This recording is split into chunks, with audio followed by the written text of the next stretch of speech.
For today's video, we're going to talk about cyberbullying. What is cyberbullying? Cyberbullying is bullying with the use of digital technologies. It can take place on social media, messaging platforms, gaming platforms, and mobile phones. It is repeated behavior aimed at scaring, angering, or shaming those who are targeted.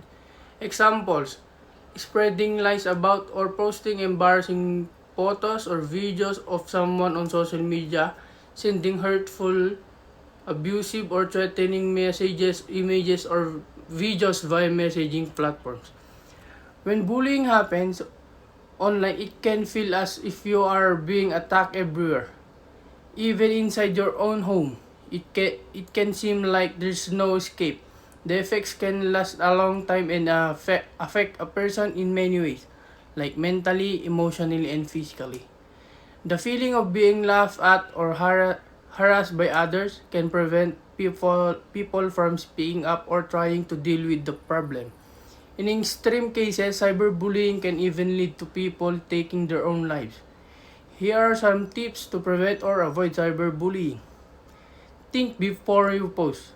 Everything you put online can be permanent. Do not share anything that could hurt or embarrass yourself or others. Number 2. Keep personal information. Avoid sharing identifying details like your address, phone number, or the name of your school. Only share password with a parent or guardian. Be skeptical of strangers. Do not friend or follow people you do not know in real life. Be cautious when interacting with people you cannot see in person.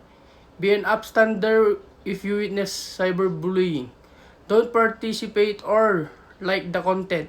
Instead, support the person being targeted, report the content, or reach out to a trusted adult.